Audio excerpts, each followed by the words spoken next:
When we can start now.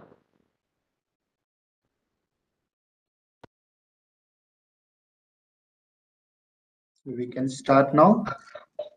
Yes. Great.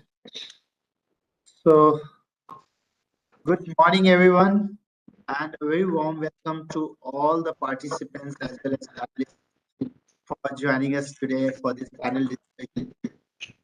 Panel discussion is on innovations for food security and nutrition tracking insights from mega programs in India and across the globe. This panel discussion is being jointly organized by DMU, Niti Aayog, and the World Food Program. I will request if you're not speaking, please mute your mic. So, I am Abhay Kumar and I'll be the moderator for this session. A bit about myself. I am currently working as the head of evidence and results unit in the World Food Program India Country Office. Besides managing the monitoring, evaluation, and research related food security analysis related work at the World Food Program India Country Office, I'm also working very closely with the national and state governments to strengthen their capacities in monitoring and evaluation. My areas of interest include food security and nutrition, poverty, and human development. The session structure will be as follows. We will have 10 minutes of opening remarks by all our esteemed panelists here, followed by 30 minutes of moderated discussion. And then after, we will have 15 to 20 minutes of the discussion with all the participants. There is some housekeeping suggestions. Uh, Please feel free to share your questions in the question and answer box, which is now shown on your screen. So you can pose all your questions that you have for any of the panelists. You can put it in this question and answer box, and we will take up all those questions when we will come for the discussion session. Apart from that, a kind request to all of you to keep your microphones on mute during the session. So with that, I think let me begin by introducing our esteemed panelists of this panel discussion. Uh, we have with us Dr. Monica Singh, Mr. Ashish Desai, and Mr. Hatem Koteb. Thank you, panelists, for sparing your valuable time for this session and to make this session a very enriching one. Uh, Dr. Monica Singh is an Indian Economic Services Officer. She is currently posted at the Department of Food and Public Distribution in the as a joint director, which is also the nodal department for implementing the National Food Security Act in India. She holds a PhD in economics. Thank you, Dr. Monica, for joining this session. We also have Mr. Hatem Koteb, who is a Regional Research Assessment and Monitoring Officer based in the Regional Bureau of Bangkok at the World Food Program. He provides technical support, training, and guidance to 17 country offices in the Asia Pacific region. Besides, he also supports the national government agencies in all the technical support and training. He works on survey design, data collection, data analysis, data visualization, dashboard design, and information management system. Thank you, Hatem, for joining this session. We also have a very esteemed panelist from the Development Monitoring and Evaluation Office of the Niti Aayog, Mr. Ashish Desai, who is currently serving as a director at the DMU. Ashish has over 2 decades of experience in financial services, digital technologies, and data analytics for decision making. His leadership spans product engineering and development, evidence-based policy advisory, regulatory advisory, and building greenfield technology-driven business across South Asia, Middle East, and Africa. So glad to have you with us, Ashish. Thank you so much for joining. Now, let me give you a bit of overview of this session. So today's panel discussion talks about the potential of data and technology to maximize human development, especially in the area of food security and nutrition. As many of you must be aware that both the world as well as India is off the mark in achieving the Sustainable Development Goal 2, which is on ending hunger. And not only we have been able to improve the situation, but the situation has also deteriorated during the recent times, particularly after the COVID, and more so during the Russian Ukrainian COVID times. So as a result, the SDG goal 2 is of course off the mark. Even in India, despite having a very stable food production and food distribution and one of the world's largest food safety net programs in India, our SDG goal 2 targets are still off the mark, and we are very unlikely to meet the 2030 target. So from that perspective, it becomes very, very important for us to deliberate around it and to think through it and see how we can at least move towards the target. So from that perspective, of course, there are a number of solutions that is being implemented within India globally to meet the SDG 2 goals. But despite that, we are not able to meet there, reach there. So from that perspective, there are a number of innovative programs and solutions getting implemented all across the world together with India as well. But one of the important things that is there, that all the policy makers and policy action takers, they require evidence to improve upon the programs that they are running. So in order to provide them a very important and data driven evidence to them, in order to improve the program and to effectively target the beneficiaries, we need a very high we need to leverage very high kind of innovative technologies and tools to improve the performance of the program. So through today's discussion, we will bring forth some real world examples of how data, technology, and evidence have been leveraged to maximize program performance of food security and nutrition. We will try to draw upon the examples from the mega food safety net in India, which is the National Food Security Act, under which we are all implementing the targeted public distribution system.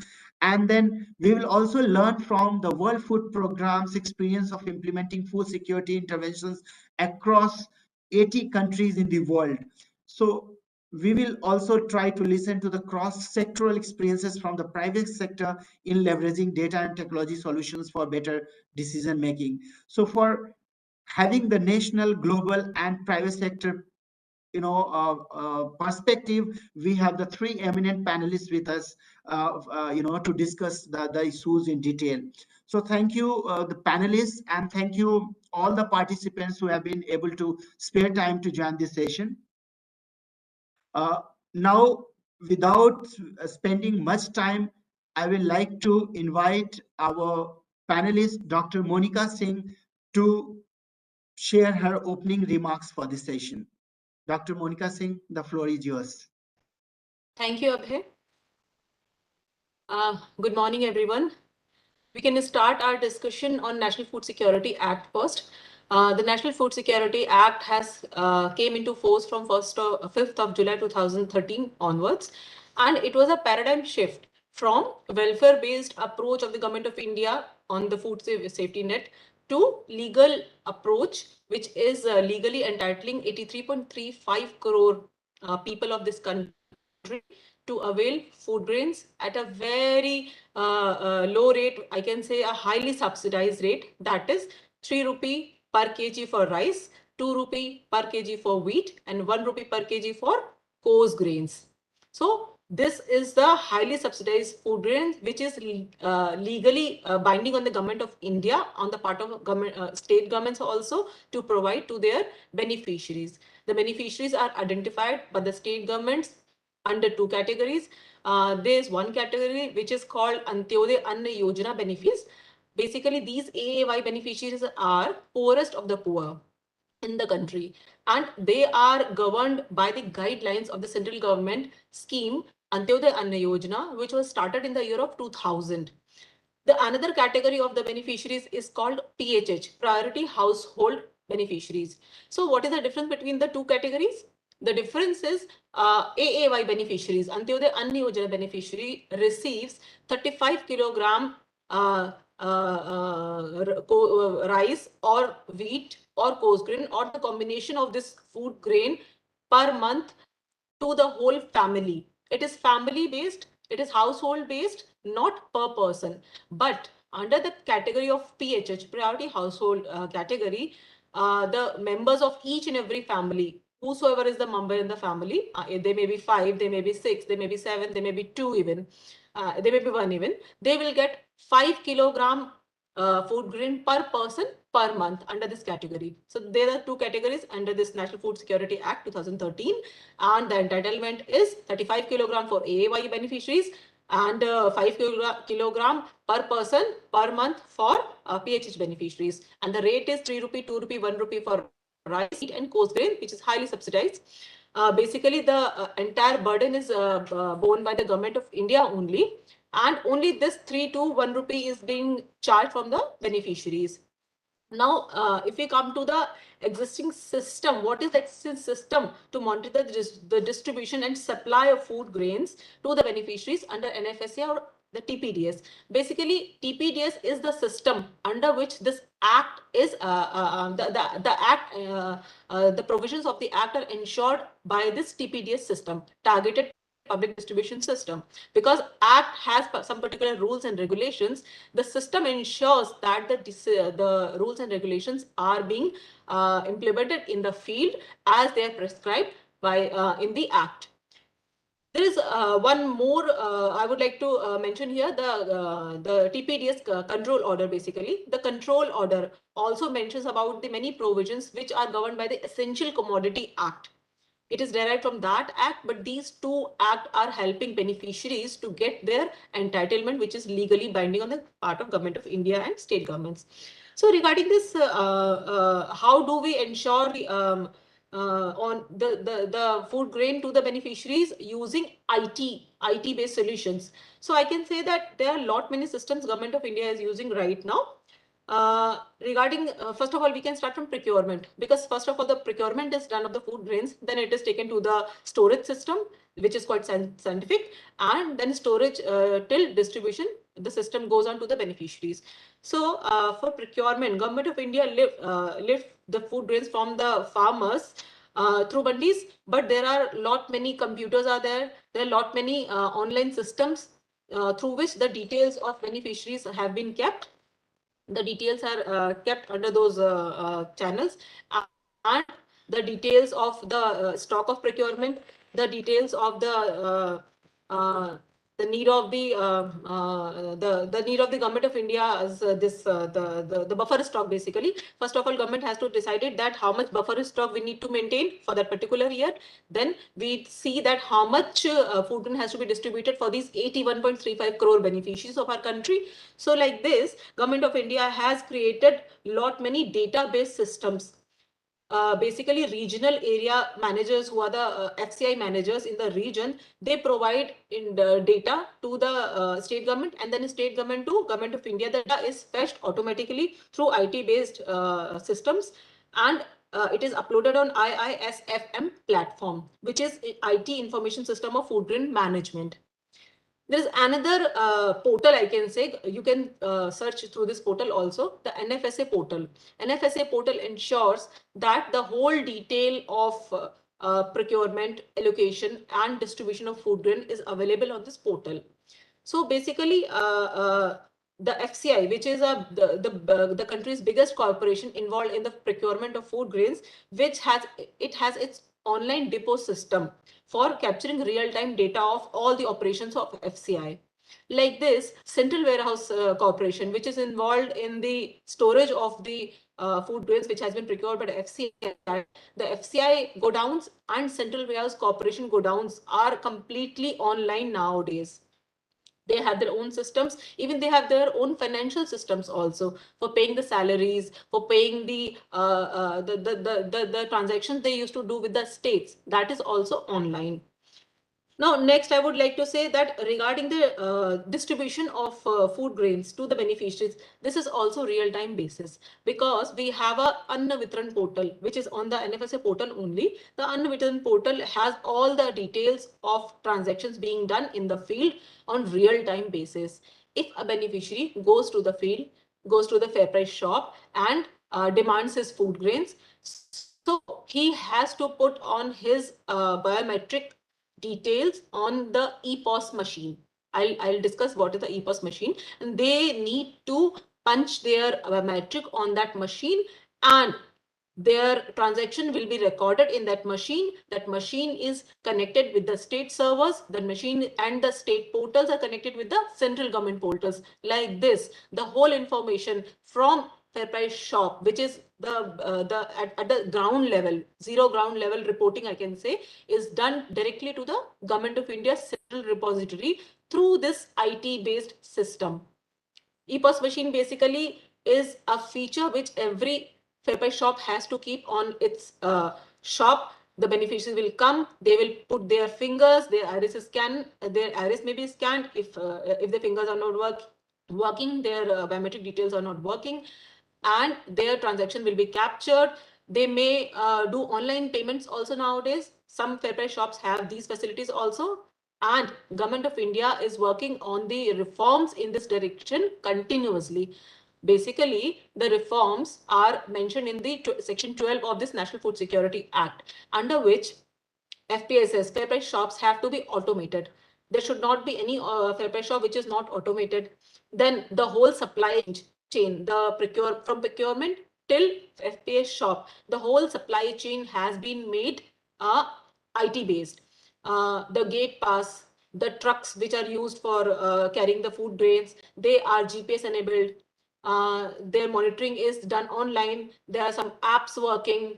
These are on supply chain basis, supply chain based real time IT enabled system, which are being used by the state governments, and Government of India monitors it through its Annavitan portal, through its direct monitoring and visits of the Office of the Government of India. And basically, here the most important thing is that if the fair price shops are automated, the whole supply chain is automated, then we can easily track the non-authenticated distributions which are being done at some fair price shops. They may be deliberately done, or they may be done due to some issues. The technical issues. The technical issue is network issue, which is quite possible in the far-flung areas like Arunachal Pradesh, like tribal areas of Chhattisgarh, Andhra Pradesh, the coastal belts and all. So their number of unauthenticated transaction may be little higher than the other areas, and government is continuously working on these issues. Even I can say from a personal experience in this department for the last 2 years, I have seen that the northeastern states are working very well in these areas. Even the Jammu and Kashmir, they had the issue of internet shutdown during the pre-bifurcation period, but since then we have not faced any that kind of internet shutdown issue or the regular internet disconnectivity issue. So Government of India is working on these parameters because they are the reforms, and we are bound under the act also to make these reforms. Now, I can tell you that on the part of beneficiaries also, the Aadhaar seeding of each and every beneficiary is mandatory now. The details have to be captured, and their Aadhaar details in a masked form have to be kept by the Government of India also. We have a central repository for these things. And basically the time of lifting and all, everything has been kept under monitoring system only. Geofencing has been done through the whole route from procurement till distribution. The geofencing has been done. All the fair price shops of our country have been geo-tagged. This is a big achievement, I can say.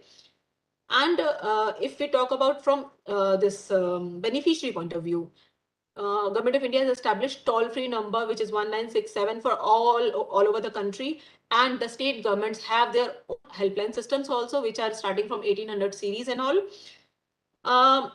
And I can say that central government among itself also monitors all these schemes, like Umang platform. Cabinet secretary is involved in this exercise.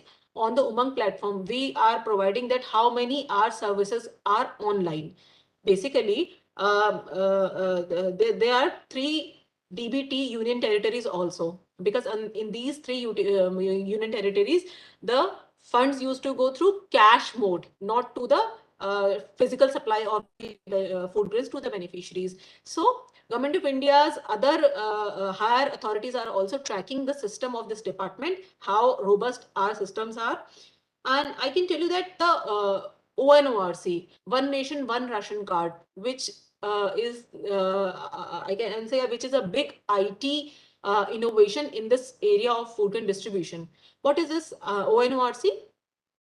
ONORC is a portability system. Basically, if I'm living, I can give an example that I'm living in Delhi, and if I'm a migrant, I'm migrating from Delhi to Bihar, or I'm migrating from Bihar to Delhi frequently. So what happens that if I'm not available in my home state, my ration will not be picked up, and I may lose the whole month ration. My family may lose the whole month ration, and it's a big issue, because if you don't have to feed, if you have nothing to feed your family, why are you earning? The point is this. So government of India has tried to sort out this issue in this way, that they have allowed portability.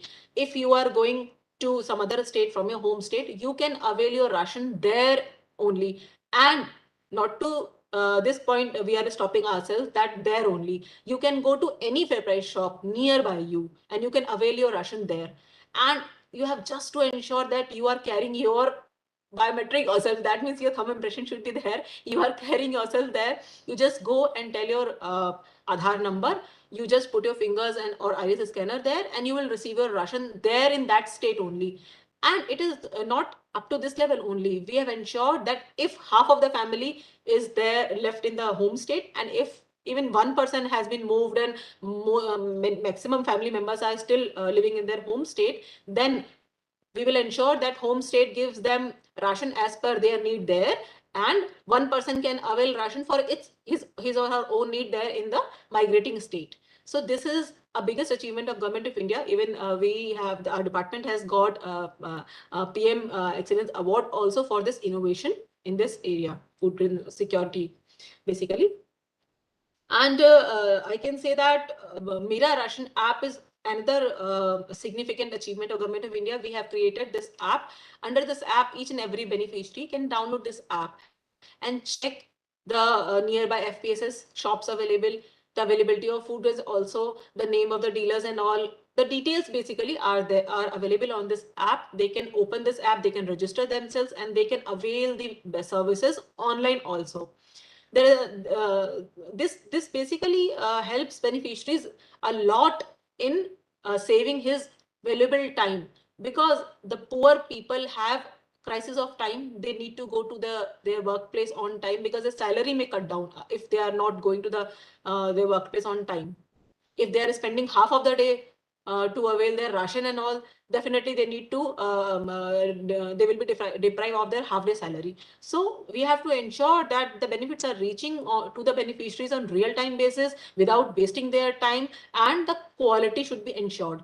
On the point of quality, I would like to tell you that that QCI, Quality Council, the quality control cells of Government of India are working on this issue of ensuring quality of ration. And during PMGKY, during this crisis, this pandemic, we have not received a single complaint from any of the state regarding quality of the food grain. Even I can say that at the system level, during this pandemic, we have tried our best to ensure the supply chain should not get disrupted due to pandemic. Even the state governments were more vigilant during the pandemic, and they have created special cells, they have created WhatsApp groups, they have created more online monitoring channels, so that beneficiaries are not deprived of their rights. Another very good initiative was taken by Government of India during the pandemic was Bharat scheme. It was a special drive for the beneficiaries who don't have ration cards, who are migrating from one state to another state because the pandemic had started. The shutdown was there. They were not able to earn anything in any of the state. So they were going back to the home state. So for such beneficiaries, Atmanirbhar Bharat was providing them free of cost ration whenever, wherever they were demanding it. That was the initiative for the migrants for in the year of 2020 for 2 months. Now I can say that concurrent evaluation is also taken care by Government of India, so that we can understand where we are standing, where our scheme has reached, or we are not leaving something behind, which is very important. So concurrent evaluation is done by many of the institutions which have been empaneled by this department, and they are quite esteemed institutions, premier institutes of the country. They are doing concurrent evaluation, they are submitting their reports. Even MicroSave WFP. These are the big names which are involved in this department. We have consultants from these two institutions also. They are preparing quite comprehensive reports on each and everything like ONORC, NFSA's provisions. Even right now we are working on NFSA index, which is under preparation.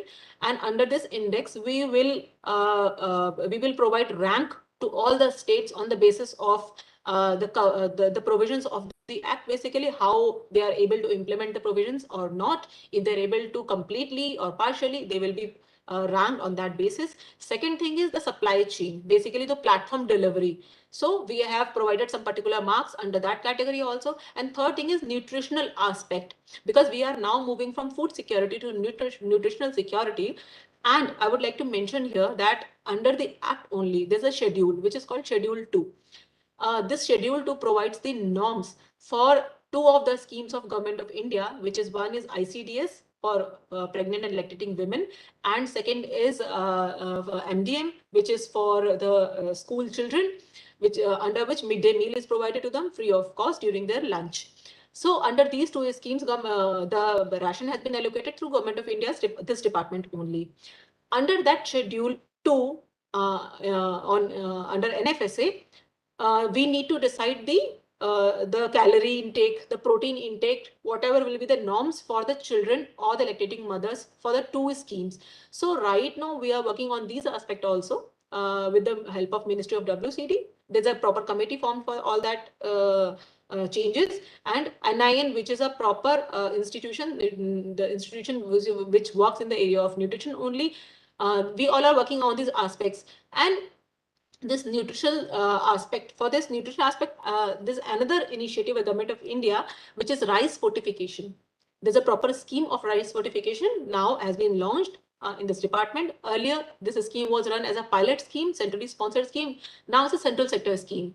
Government of India will provide fortified rice under PDS, under all welfare schemes, under these ICDS MDM schemes to all the beneficiaries who are covered under these schemes. This is quite, the results may not come out immediately because it takes years and years to change your food intake, to change your food habits, and to show the results of those changes. But this initiative will definitely take us somewhere where we were lacking, I suppose. So, I think, Abhay, my time is over. yeah. I think I've delivered whatever was possible from my side. Thank you, Monica. Thank you so much. In fact, you have laid down the entire, the NFSA provisions from the monitoring to evaluation system. So you have very nicely elaborated the entire NFSA mechanism under which it is getting operated. So from procurement to storage to distribution to supply chain, you have touched upon all of these aspects very beautifully in just 10 minutes time, which is really appreciated. And the best part of it, which we tried to listen from you, is also that you have tried to highlight the number of innovative tools, technologies, and the recent information communication technologies. Those are how the Government of India is adopting these technologies into the implementation of this program. For the for the understanding of the participants, I would just like to inform that it's not a small program. Is trying to reach out to more than 813 million people every month. So it's a huge and humongous program. So just by name, you can imagine, I tell you, the World Food Program, which is operating in more than 85 countries across the globe, is serving somewhere around 125 million people. But imagine Government of India alone is serving to more than 800 million people every month. So it's a huge task, and managing it is a really difficult task. But the way it is getting implemented, as Monica ji was saying, there was not a single instances of any quality issues during the COVID times. There was uninterrupted services during the COVID times through the supply chain, continuity. So it's an impressive task that the Government of India Department of Food and Public Distribution is taking. And thank you so much for highlighting all the innovative tools and techniques that the department is using in monitoring and running the National Food Security Act in the country. So moving on, now I would like to invite my colleague from our regional bureau, Mr. Hatim Koteb. So Hatim, the floor is yours. Thank you, Abe, and thank you, everyone. Yeah, so let me share my screen. I'll just be using some slides here. Okay, so yeah, please let me know when you can see the slide. Yeah, it's coming up.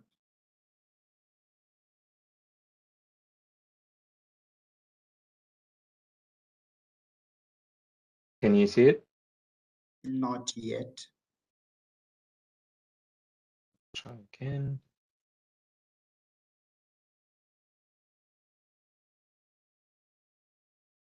Yeah, you see her now.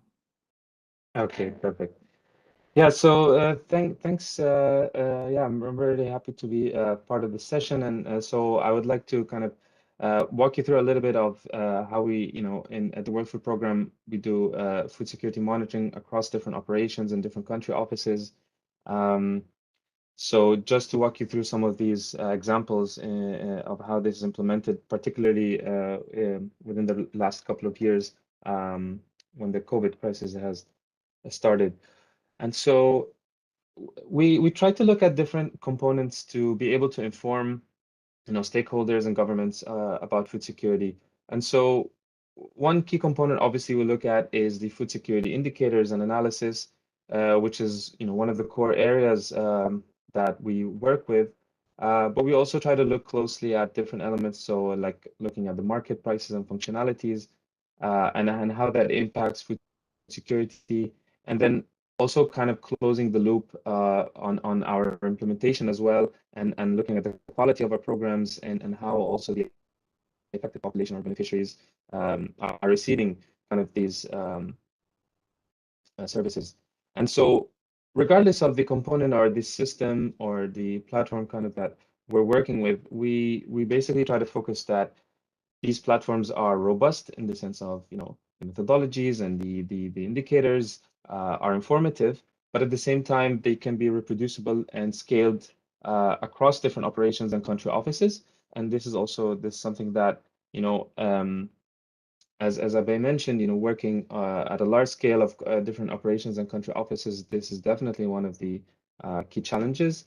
And then, being able to share this information in a timely manner, especially at times when of emergency or crisis, this is something that would be of high importance. So one example I would like to share is a food security monitoring system that has been implemented in the Pacific.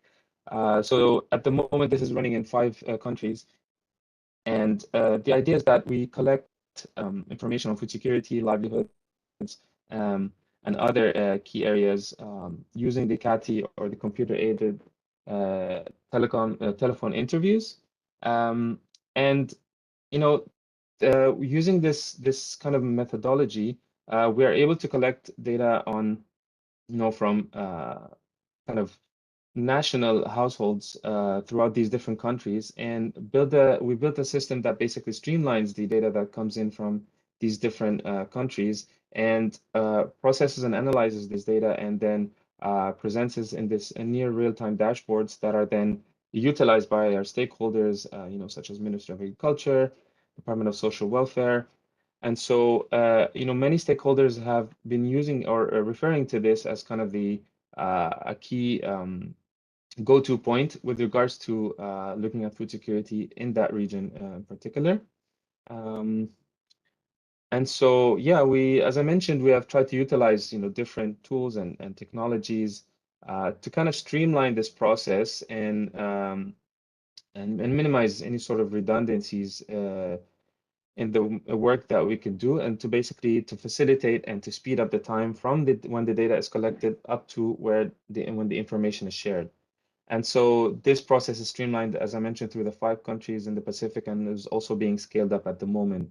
And so basically, once we get the data, the information can be shared basically in less than 24 hours, again, across all these different countries.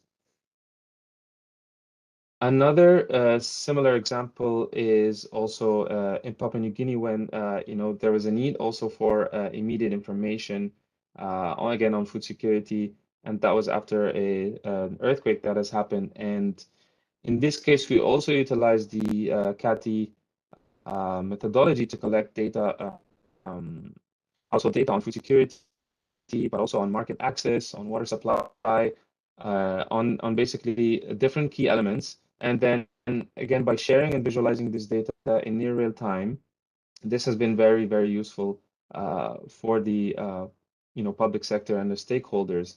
And again, using data visualization techniques and the sort, then we can be able to visualize these information in a simplified manner, but also you can be able to kind of drill down and go to the elements that you'd like to access. So in this case, national or subnational, and looking at the different indicators and the methodologies behind these indicators. Another similar example as well was in the Caribbean, and again, due to COVID and the scarcity of data in that region, there was a need to, for us to be able to provide this data again in a quick manner, but at the same time to be scaled and representative. So, for example, here we're talking almost about 20 countries, and so for this use case, we've actually utilized the mobile web surveys. And this has been also useful to reach out to quite a large number of the population, and also through multiple points in time, so we can be able to look at different, how food security and the livelihood are either progressing or deteriorating in the region. And again, using different tools and technologies, we were able to consolidate these data and information from the different countries and different rounds, and then looking at specific indicators or specific areas where these could be of concern. So again, looking at food security, looking at livelihoods, market access and consumption, looking at coping strategies for households, looking at COVID assistance, food stocks, and all of that. And obviously, having this information and making it public in a short time is very useful and critical, I would say, especially in these times where, again, the information is key to be able to, design your programming and implement it in a way that is most relevant, and particularly with regards to your implementation and targeting. In addition to the the household surveys and the the food security analysis that we do, we also try to ensure that we are also capturing quality aspects from our implementation, and so we kind of look at this from different points of view. So one is from the site implementation, whether there are any implementation issues that may be occurring or might be lacking in some sense, and then any issues from the beneficiaries as well. We try to ensure that these are also being heard and consolidated and centralized, so that we have an oversight and we're able to take action in a short time. And so through different channels, through monitoring in the field, through beneficiary hotlines and help desks, we are able to again try to consolidate these issues and that may arise from the field implementation. And we have built, using different technologies, systems to kind of notify the key focal points as soon as these issues are registered. And again, to be able to centralize and visualize these information in real time, so that then the key stakeholders internally are aware of what are the key issues or gaps that might be there, and to be able to take action on these, and to be able and to ensure that we are closing the loop with regards to our operations.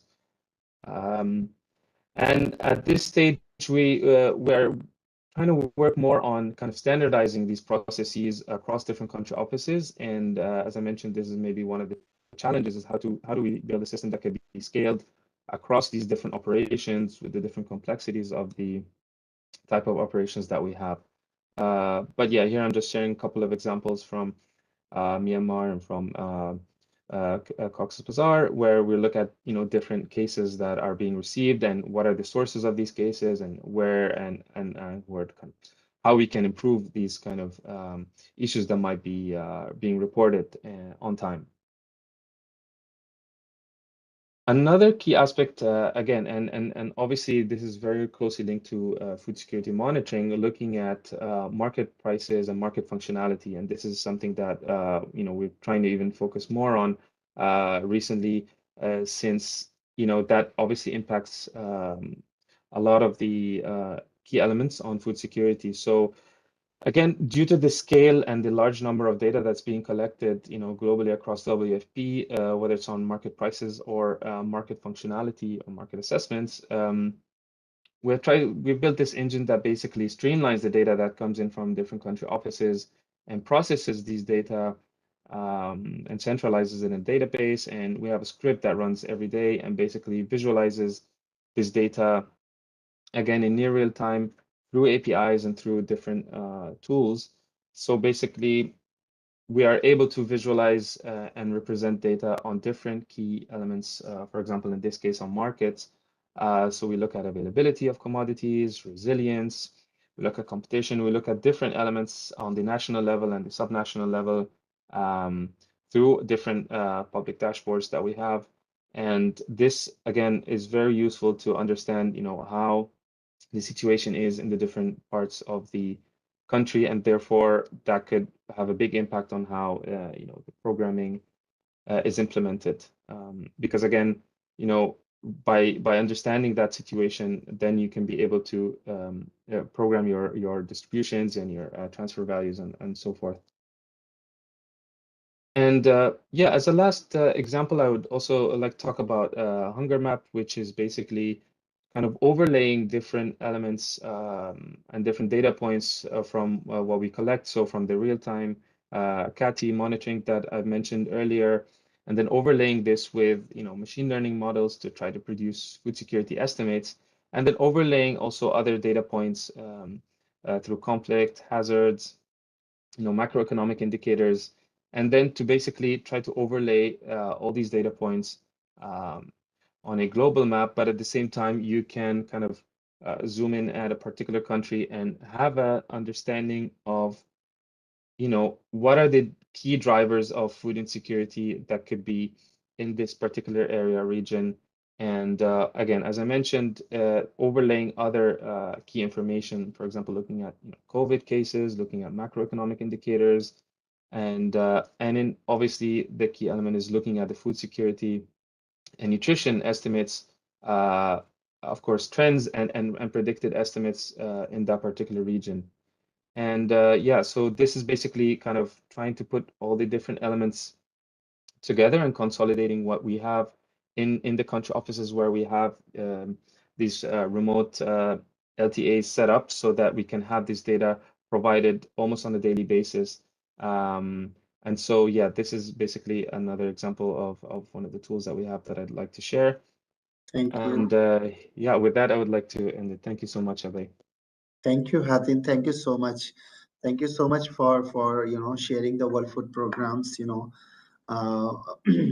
tools and techniques that it uses to monitor the hunger population, as well as also to monitor the program and implementation. Just to put the perspective of the World Food Program, you can imagine, India is a peace country, so distributing the food is not an issue here.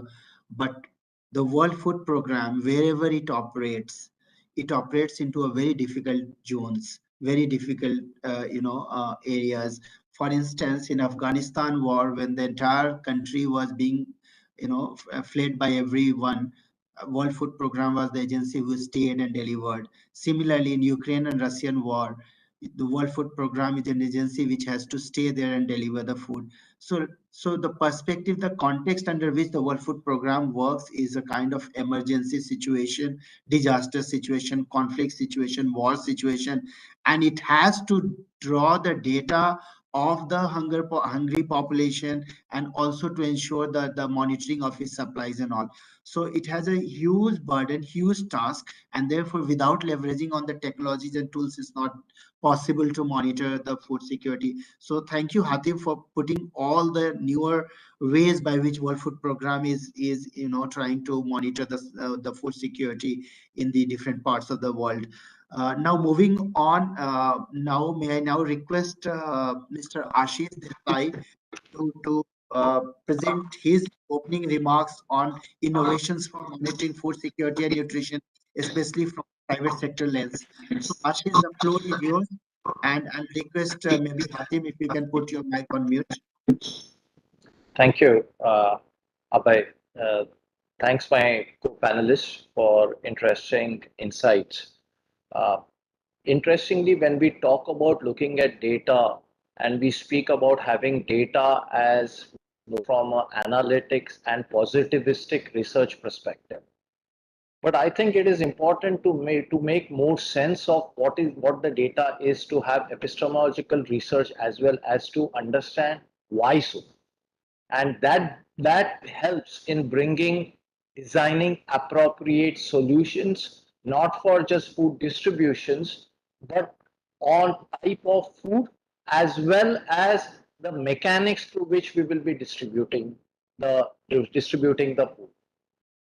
Let me start with an anecdote, right? And this is about few years back. I was doing a field research on Maharashtra, in which was there was a midday meal scheme going on, and the research was to do with empowerment, not to do with midday scheme.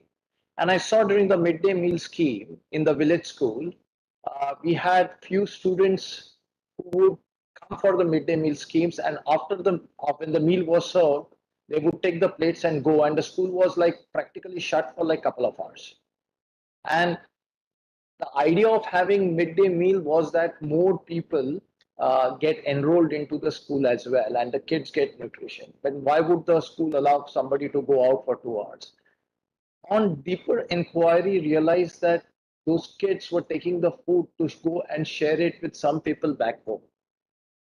So on one hand, if we just look at the data and saying that midday meal schemes and people still leave the school for 2 hours, but on the other hand, this becomes a way of which one meal is actually sustaining few people or maybe a family. And these are the insights that are required when we start designing.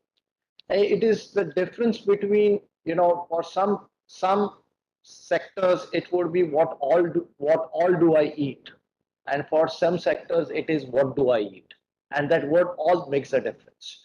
And using this, when we start looking at data and technology for monitoring and evaluation, I would say that we would start actually from looking at planning and strategizing. How do I look at strategizing this? And that's where, at a macro level, to zooming into a micro, you start with actually having geosatellite data, and having that geosatellite data looking at agroclimatic zones and how those agroclimatic zones actually have impact on nutrients consumptions, on the health of different segments, different age groups of the society, gives us a macro overview. And then you can zoom down on going into where the actual issue is and how that can be addressed. So while we talk about strategizing, then it comes to the planning, and my colleague Dr. Singh as well as Koteb has mentioned about technology tools that use in terms of planning the exercises. And when you look at planning, the planning is, in a country like India, it is difficult of not only which food grain from where to source and from where to deliver, because there is also a cost of transport. And there is having as rice fortification scheme, appropriate fortification has to be done. So if we have to optimize the delivery, and in cases such as difficult terrain, mobility solutions come in. What is the appropriate mobility solutions leveraging on Gati Shakti platform that is being developed? How those that can be delivered to the end consumer, end citizens. Now, in this aspect, the last but the most important point is, how do we deliver to the citizens and what mechanism? And Dr. Singh mentioned about portability of distribution. Now, portability of distribution is an extremely important initiative which has been done, and it has got few affordances. For example, if I have a power of choosing my own public distribution outlet where I want to go, I would go to a place where I am treated fairly. I will go to a place which I get respect, and appropriate goods are available, which means effectively I am the citizens are eliminating or booting out outlets that are not conducive for citizen centricity. So these are the kind of affordances that technology is, and this comes from the data that Dr. Singh mentioned about why the consumption has gone up in a particular point and why not. And that overlaying it on a geospatial data will allow us to see which new locations do we have to tap based on population density, based on road density, based on human development index, based on mortality index. So different indexes can be plotted on the geospatial to do the planning. I think when we talk about giving it, how do I deliver it to the citizen, and how I make them more amenable and do my outreach, the perspective across has to be, and the private sector keeps on using the word last mile, and we used to have the last mile link. I think it needs to be inverted. That has to be the first mile. And you got to start looking at it as the first mile to reach the citizen, because you exist because of the citizen, and your job is primarily to make sure that the citizens are appropriately protected and food being provided. In this spirit, I would say that, as we are geotagging the devices, and apps like Umang, which are giving us more insights to the citizens on what their requirement is, it eventually has to move from a solution perspective of not citizen asking that he is eligible, but we knowing that he's eligible. With the initiatives like social registry that is being done in few state government, that is the approach that has been taken. We need to reach, and in this, while we reach, error of inclusion and error of omission both have to be minimized, and that's where the analytics plays in looking at different data sets and triangulation and coming down to an appropriate solution. So I would say that while our objective, in conclusion, objective is to have food protection and food delivery, data from and technology from various sectors and various streams will come in together to deliver in unison what is required for the benefit of the citizen. Thank you, Abhay. I hand it over back to you. Thank you, Ashish. Yeah, very valid point. Yeah, I mean, how do we leverage the data and technology to help the beneficiaries at the end of the day? That is the objective of the entire exercise. Thank you for uh, overlaying this emphasis. With that, we close the opening remarks part. Now we will enter into the moderated discussion session. So for the moderated discussion, I will begin with my first question to Dr. Monica Singhji. Dr. Monica Singhji, can you please explain some of the challenges that the central government is experiencing while tracking data on food security and nutrition from the grassroots level? And what are the opportunities that you see that the data solutions could address these challenges, or the newer technologies could address these challenges? So over to you, Dr. Monica. Thank you, Abhay. I think Government of India, as it's a huge program, so Government of India is facing many issues, technical issues, real-time issues, and the issues which will take time to get resolved. Like I have already discussed that this network issue is a basic issue, because automation needs networking, continuous networking is required. Internet networking, it may be satellite based data capturing and all. So if network is not available on the fair price shops, the automation gets failed. The process of delivery of food grains, the authentication of the beneficiaries who have come to that particular shop for availing their benefits, it will not work at all. So this is a big issue, because they may need to come again, or they may need to wait for a long they may need not get it for a long because the whole state may be suffering some kind of big internet disruption and all. So this is one of the thing. And in the tribal areas where location of fair price shops is quite dispersed, I can say, in tribal areas, in far-flung areas, it's very difficult for a beneficiary to go once and come back again due to some network issue and all. So this is the biggest issue, I can say, the challenge. Second, I would like to say that the changing technology is itself an issue, because this, I can give an example of state of Chhattisgarh. This was the first state to enable EPOS distribution, the machine which uses biometrics and all. So what has happened recently, that our department had find it that Chhattisgarh is doing 93% approx unauthenticated distribution. The reason we find out that the Chhattisgarh state is transforming from old technology of EPOS machine to the newer one.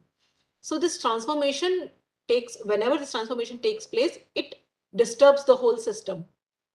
Because of this unauthenticated kind of distribution, which is quite possible, which is quite acceptable. Why? Because transformation takes time. New EPOS machines are compulsorily have to have iris scanner. They have to have online payment systems and all, which were not available in the old EPOS machines. So this kind of transformation is also a challenge, because food grain is a basic thing to run our life and all. So we cannot stop the delivery of food grains, but we have to mitigate with this kind of the technology-based issues. Now, another issue, which is its solution may be technology-based basically, but the problem is not technology-based. Even the problem may be even technology-based, because technology may not be that robust in those things. What Ashish sir had spoken here, that using all kind of data sets. Right. What happens in the states identify beneficiary on the basis of land records, on the basis of their assets, on the basis of income tax registrations, on the basis of income tax filing, on the basis of their this RTO registrations, how many vehicles they have. This kind of whole kind of inclusion and list has been prepared by all the states and UTs. They use inclusion list for including the beneficiary, exclusion list for excluding them out of the ambit of NFSA. But the problem is, once they have identified one person, one family 5 years back, they need to recheck about their status. Actually, they are still deprived, that kind of deprived that they were included in AAY category, or they're still that kind of deprived that they were included in the PHH category. There, any family member might have got some government job in between. So some government job, some good private job, or they have established some startup, they are running well, they are earning well. So the biggest challenge with all the states and government of India, we are working on these guidelines also, because states, this is states prerogative, they need to go back to the field and check again and again. But still, these data sets, because each and every department is now moving, becoming data centric, and now moving to the IT based systems are there, but the API sharing and all, the inclusion of all system, bringing of all system at one place to call out some important information that the beneficiary is actually deprived or not. This is very important, and this is a biggest challenge, because 36 states and basically all states may not agree to share their data with another state also for ONORC purpose. One Nation One Ration Card needs state interstate data, and for your intrastate transaction under ONORC, you need intrastate data. For your NFSA beneficiaries checking and all, you need to the this field verification, which is not possible during such kind of pandemics. So we have understood during pandemic that the technology is the only solution which can help us in verification of the beneficiaries also. So I think these are the three biggest challenges. We need to work upon that. Government of India is still working on those things, but private sector and new IT developments will definitely help us in removing these difficulties. Thank you. Thank you. Very well laid out, Monica ji, all these three important challenges that you have mentioned. In fact, the last point that you said, that even during the pandemic the situation was very smooth and very flawless. So from that perspective, now I'd like to move to our next panelist, Mr. Hatim, can you please share how World Food Program coped up during COVID crisis? So, as we know that World Food Program has to deliver it in whatever the circumstances that is there. So we just want to understand from you, what are the learnings for the World Food Program from the COVID-19 crisis, especially in using all these remote monitoring solutions and all the MVAM and other tools and techniques that you were talking about. So can you please elaborate on it further? Thank you. Thank you, Abe. Yeah, absolutely. As you mentioned, when COVID-19, has scaled up, obviously it disrupted the way, programs are being implemented, but also monitoring of the indicators on food security and different key elements. So, utilizing these the CATI interviews obviously was a very I think useful method that we used to collect and share data, and also not just CATI, but I think also, I mean, having let's say or looking at it from a different perspective to open new alternative ways, such as even web surveys or even chatbots in some cases, can be beneficial to be able to collect these data points that are essential at these times. But we also have to acknowledge, like, also adaptations in terms of the quantity of the data that we can measure, or collect using these methodologies. Obviously, we need to prioritize and limit, the indicators that we're collecting, and in some cases even adapt some of the methodologies to suit these remote methods. So, for example, we have the CARI indicator that our assessment team has worked on having a reduced version, for example, and similarly for other indicators, how we can collect still the core information and still be able to share this information. And then in the sense also, making this data and information available to stakeholders as soon as possible is one thing that obviously is and then building these collaborations with other entities and triangulating the data, I think is key in these kind of situations. And then, yeah, I think also looking at data protection and data security as these technologies arise and expand is also a key element to ensure that, there's no, violation on that sense. So that's a key challenge that's also we need to look into. Yep. Thank you. Thank you, Hatim. Yeah, thank you so much. Ashish, the question for you is, can you please share some of the existing challenges and issues in the use of data or effectively tracking food security and nutrition, particularly from the data systems perspective, to ask this question? Yeah, sure. Thanks, Abhay. So if we look at current, the challenge is, as Dr. Singh mentioned also, it is about having the appropriate, the quality and the effectiveness of the data itself. In the ambit of what you can access, what you can share, and what you can triangulate. It starts from there. Second is, when we design a system, we have to look at designing. So the difference between when we do it in a private sector and when we do it in the government starts with the both starts with C, but in one we talk about consumers and the other we talk about citizens.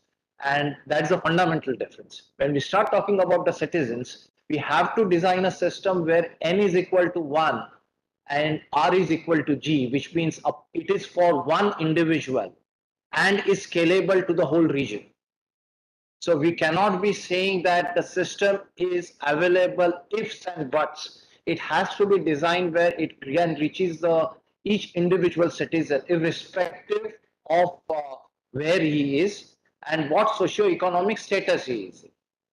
Now, when we look at this, the challenge also is many a times we require in implementation of the systems, you require to have citizens or the distribution partner or the whole supply chain to participate.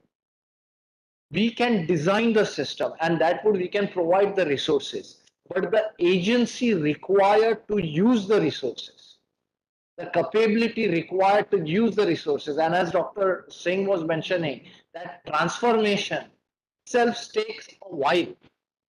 And if that transformation takes a while, then your effectiveness of executing using new technologies itself get impaired, right? So there is a significant amount of capacity building of usage of technology that also has to be there at every level of the administration, not necessarily at a particular IT cell, but at every level of administration, to a degree that it also has to be at a level of the citizen, because we would want citizen participate governance and have appropriate feedback or any challenge. And for that, the citizen needs to, one is providing the resources, and the citizens being aware that there are resources and how to use that resources. So all of those, so I would say that it's a multi-dimensional challenges of designing appropriately with ensuring inclusivity and scalability, and B, in the execution mode, it is also of providing appropriate capacities and capabilities augmentation at every level to leverage what it has been designed for. Thank you. Back to you, Abhay. Thank you, Ashish. Yeah, very well laid out. Yeah. So yes, designing inclusivity, scalability, these are some of the important issues that is there when we are dealing with all these newer tools and technologies. And building on the capacities, that is very, very important, because whenever the newer tools and techniques comes in, of course, the older skills to utilize the newer tools and techniques becomes invalid unless or until we have the proper capacity building system in place. So from that perspective, yes, that's very important. Now, moving on in the discussion, I'd like to again come back to Dr. Monica Singh ji.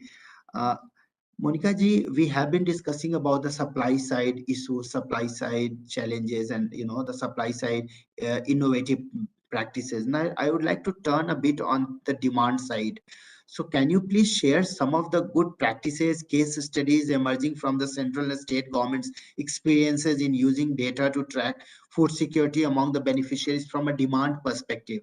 So, would like to hear a bit more on it from you. About the good practices, basically in our department, procurement, distribution, and storage in between these two, these are the three aspects which are dead. So on procurement side, recently the DBT, basically direct benefit transfer to the farmers, has been initiated from Punjab and Haryana. So it was I can say it's a very good practice, because direct benefits transferred to the farmers for their crops, which they are providing to the government of India for buffer stock norms and all. They're not aware of this, that we are utilizing it for buffer stock and for NFSA. But at minimum support price, they are selling it to the government on in the local mandis. And also earlier what was happening, that their payments may be made little delayed. The payments may be stuck in due to some administrative process there in the mandi, some technical glitches there in the mandi. So now the direct benefit transfer to the farmers is a very good initiative, I think, because now they will receive their part of money in their bank accounts directly. This is one of the thing. Second thing, under DBT, I had told you that 3 DBT UTs we are dealing with. That scheme is with me only. So the 3 DBT UTs are, one is Chandigarh, one is Puducherry, and third one is Dadra Nagar Haveli in Damandiv, under which the urban area Dadra Nagar Haveli are receiving this DBT transfers. So what is happening here, that under DBT, here the beneficiaries are free to go to the market. Basically, we are providing the food subsidy into their bank account in the form of cash directly From here, they need not to go to any fair price shop. They need not to, I mean, the whole requirement of opening fair price shops, doing storage activities and all, government pays much of rent even to the hiring for the hiring of godowns for keeping the food grain safe in the godowns. So all those things are not required now at all. It's a good thing because it's saving government's money.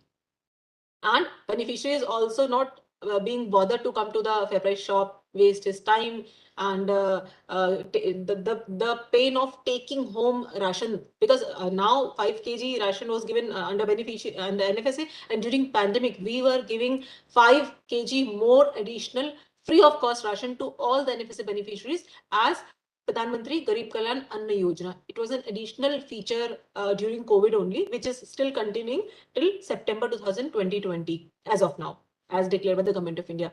So they need to carry sometimes 70 kg food grains at one go. So it's very difficult for them to carry from their fabric shop till their houses. Their houses may be located nearby. Their houses may be located sometimes in far-flung areas, 5 kilometers far away from the fabric shops.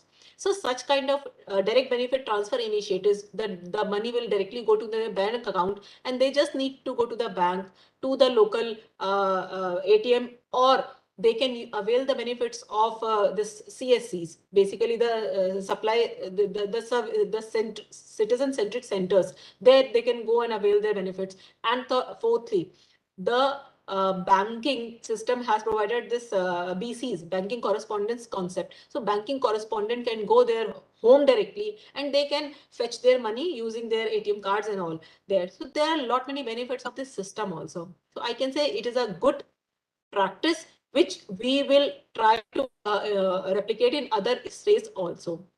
And we are doing studies on that. Third thing is I had told you that portability thing, which is a very, very good practice, because now I can see in Delhi, my maid, my helpers, those who are helping all of us in our daily lives, they are able to avail their ration at a nearby shop as per their choice. And they are creating a competitiveness among the fair price dealers also, relating to their behavior, relating to their availability, relating to their display of the information also, because under the acts and in the rules also, it is each and every fair price shop will display the information about the availability of food grains, about the date of availability and the prices and all at their fair price shops, which generally fair price shop dealers don't do. So such kind of portability initiative is providing lot many competitiveness among the fair price shop owners, and now they are starting to understand that it is not the monopoly of their monopoly in that area. It is a monopoly of the beneficiaries only. They will select them.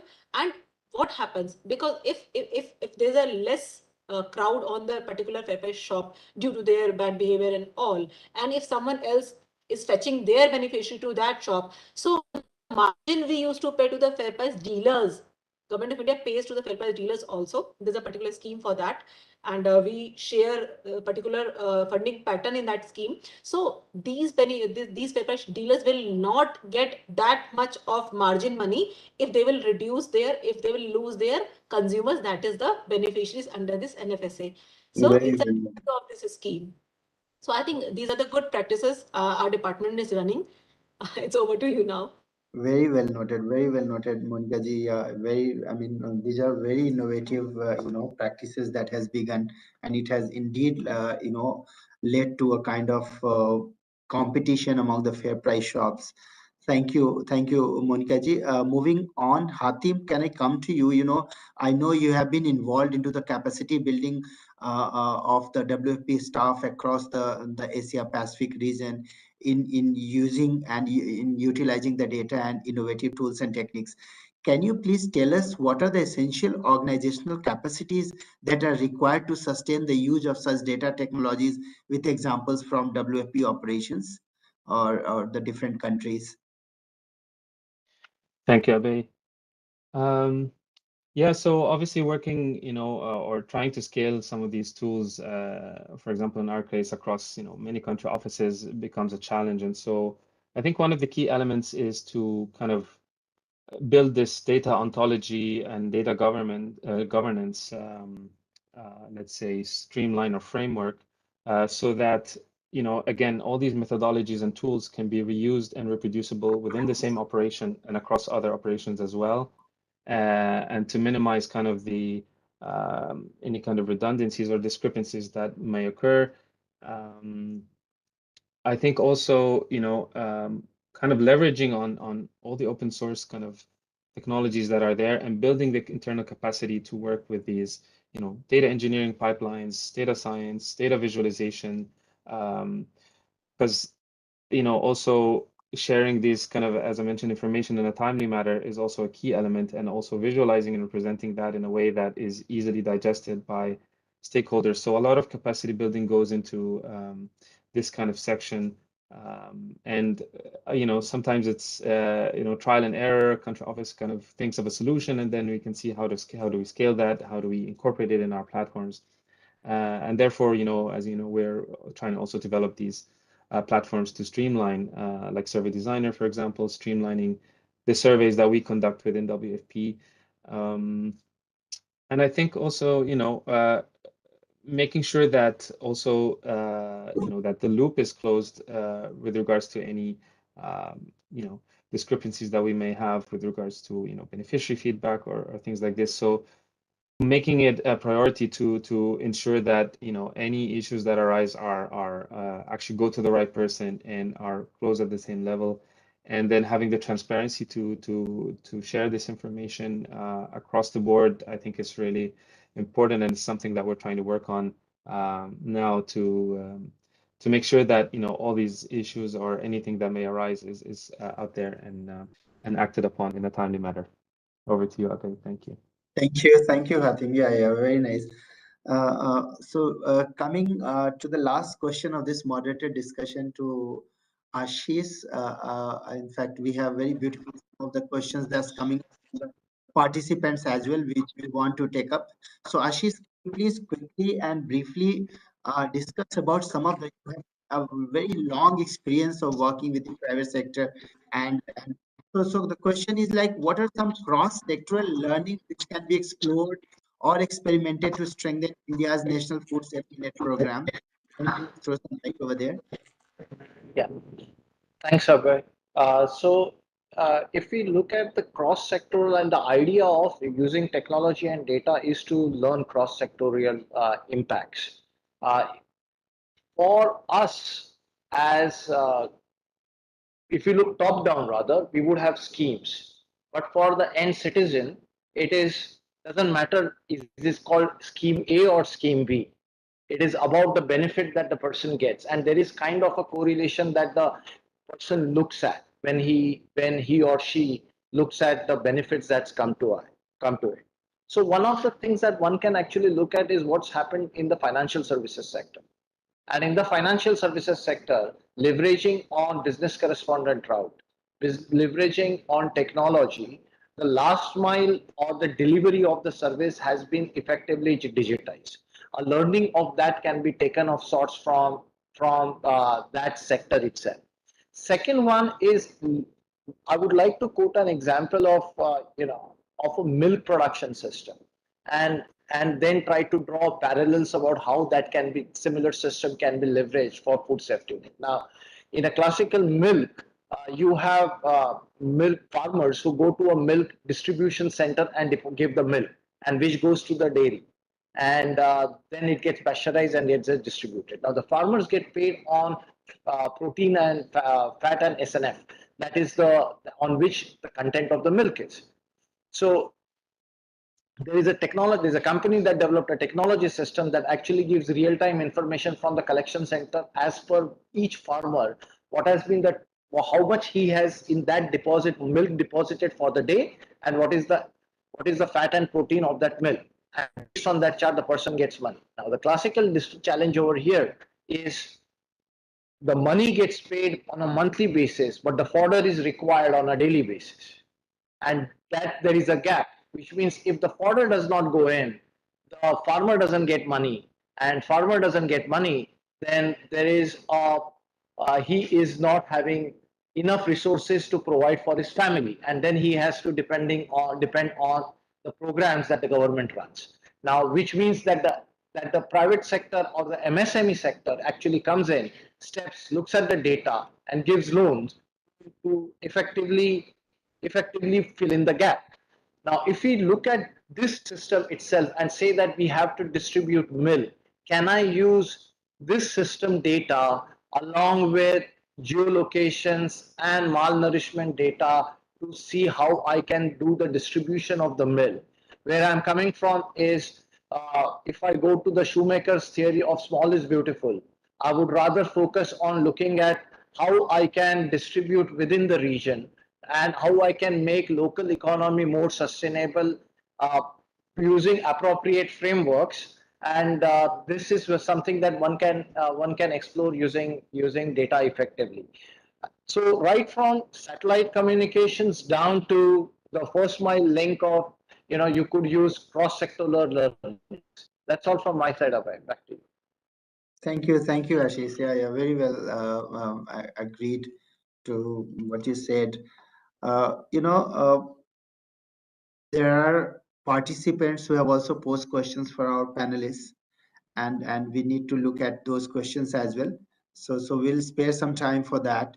So the first question that is posed by Yashashwini is basically she's trying to ask, under NFSA, what are the mechanisms to track the grievances of the households, especially on queries such as ration card modification or non-receipt of food grains for a certain month? So how it gets addressed? Monica ji, this question naturally falls to you. Sure, I'll be happy to answer this. See, basically, first of all, regarding the grievances, NFSA has lot many provisions from section 14 to section 18 is particularly, and thereafter even it is spread over till section 21, which says that NFSA will have this. I'll start from here. That NFSA will have a grievance redressal mechanism. IGRM, Integrated Grievance Redressal Mechanism. This IGRM will have a District Grievance Redressal Officer, this DGRO, and in a Supreme Court's order, it was mentioned that this DGRO will be independent of his office, right? Means he will not be belonging to any food and civil supply office. He should be independent in his work so that he can take queries of the applicants. He can take grievances of the NFSA beneficiaries regarding there may be various kind of queries. So DGRO is the first link to which NFSA beneficiary can go and make his complaint. Second is, if he is not listening, the second link is there's a provision of commission. Basically, each and every state will have a state food commission. The commission is quite the commission has the quasi judiciary powers are given to this commission. This commission is quite independent.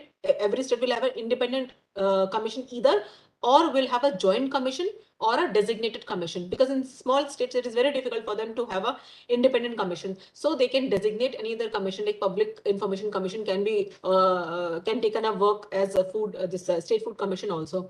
So there's a particular this commission has a proper setup. Chairman will be there. There will be 5 members represented by women, by a SC, by a ST. All kind of representation should be there in the commission so that they can address the grievances of all kind of beneficiaries under NFSA. So this is regarding the grievances, and this is a system only. Technically, every NFSA website, the Government of India's NFSA portal has a form related to the grievances related form. Any state, any beneficiary can go and put their grievance there. Second thing is, the state portals have again their own grievance systems. Their beneficiary can online and offline apply for their grievances and all, and they can track their grievances also till last the last mile. If they are not properly get resolved, they can further go to the State Food Commission in this regard, that the state government is not listening them, the DGR is not listening them, the food department is not listening them. And because this commission has quasi judiciary power, they can go back to the DGRO and ask why you are not doing your duties very well. Even they can file a complaint against them and they can take action against them. So this is a power given in the act to the beneficiaries to get redressed about their grievances. Second thing I would like to tell you that if beneficiary is not receiving food grains, the particular rules have been prepared in way back in the year 2015. Food safety allowance, food security allowance rules are there. If you are not getting food grains for 15 days, you can claim, a beneficiary can claim that he or she is not getting food grains or his family is not getting food grains. They will definitely be reimbursed. They will get compensation for that particular duration or particular quantity they were not getting food grains. Proper rules have been framed in this regard. Rules are basically legal binding for any of the state. So it's a very, very strong provision in this act. And after this act, rules are there. After the rules, proper guidelines are there with each and every state. How will they work upon these things and how will they disseminate the information? And beneficiary need not to come to the physically. They will go to the back to the beneficiary. I would like to add here that the provision of social audit basically is done by the people's participation only. The people who are the beneficiary of this scheme can do social audit of this scheme in their district, in their village, in their field. So again, very strong provision of under NFSA that they can do social audit their own scheme, all scheme related to NFSA even. Second thing is, next provision is that every state has 4 level of vigilance committees. These committees at fair price shop level, at district level, at state level and national level, they will have not the national level, they will have that till state level. So there are 4 levels. They will have vigilance committees. The work is to check the functionaries who are involved in the distribution of food grains, in the redressing the grievances and all. So these kind of provisions of the act are very, very strong. They are legally binded. If someone is not listening to these people who are the beneficiary, they can go to the police, they can go to the court, and it's a legal binding. So no one can keep himself or herself out of this legal framework. So this is from my side. Thank you, Monica ji. Yeah, just to add on, Yashasni, to Monica ji's, if you go through the NFSA Act, the largest chapter in the NFSA Act is on the grievance redressal. The Yes. largest number of articles that have been devoted in the Act is on the grievance redressal. Yes. It's very well laid out in the NFSA Act. Thank you, Monica ji. Moving on, there are 2 more questions which we have to take quickly before we move. In fact, there is one more questions that's coming up.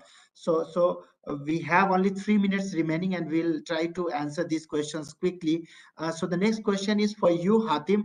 What does WFP ensure? How does WFP ensure that data is comparable across multiple countries, especially for hunger map or dashboards, which compares hunger across countries on a single platform? How is the difference in food basket and consumption patterns dealt with? We just have a very small time frame. Maybe you can quickly deal with it within a 1 minute time. Sorry for this, but yeah, we have No limited. worries. Thank you. No, it's yeah. I mean, just to highlight that, even if data or information is shared on a single platform, the key idea is that or the goal is not necessarily to compare across different contexts. The idea is to basically facilitate the access of this data through different countries. But nevertheless, we try to ensure that that we use the standard food security indicators. And so it's a standard methodology. However, we can also tailor some of the thresholds based on the consumption in the local context. So if we're looking at main food group consumption, proteins, dairy, staples, still the sub-food groups have to be local specific, and also the thresholds of these consumptions are based on secondary data based on the consumption. So yeah, I hope that clarifies. Thank you, Abhay. Thank you, Hatim, also for being very quick on there. A quick question for you, Monica ji, once again. Before I come to Ashish, there is a question for Ashish as well. Monica ji, one of the participants is Divya is suggesting that most of the northeastern states currently don't administer concurrent evaluation. And or do you take any, how do you ensure that some of these concurrent evaluations are being used for the policy decisions and all. So can you please quickly respond to it within 30 seconds? We had basically a group of institutions now. So all these institutions are spread over across the country, and they will definitely take care of northeastern country states also. And whatever the findings are there, we definitely used to go through the findings before policy making for each and every aspect of NFSA. So I think it is not left behind at all. Thank you. Thank you, Monica ji, for a very quick answer. Ashish, the question for you is, while portability is desired, how does one deal with the problem of data standardization? Especially since data across sectors can be collected at different frequencies, administrative or geographic level modalities. So a very quick response from you. Portability and standardization are two different things. And when we talk about standardization for sectors, so it would be from one state to another state if there is a standardization required. And the use of data is separate for planning, and use of data is separate for execution. Econometric tools can be used for planning purposes, and there are ways of we do exclusion or inclusion list to do a sharing when we do the execution. So objectives being different. I mean, in limited time, I can only answer that. Thanks, Abhay. Thank you, Ashish. I mean, I'm so glad and so thankful to all the panelists for making this discussion so enriching. It was a wonderful listening to all of you and to gain from the thoughts that you have tried to share on this platform. So thank you so much, Monica. Thank you so much, Hatim. Thank you so much, Ashish. I also like to thank all the participants who have listened to this panel discussion and also have tried to raise questions and try to gain from this panel discussion. Thank you, panelists. I would also like to thank all the participants who have joined through our live discussion, streaming of this particular panel discussion on YouTube. Thank you there as well. So thank you, everyone. And with this, we close this session. And thanks, everyone. Thank you, Geomio team, for facilitating this, all the technical team. Big hands to you as well. Thank you. Bye-bye.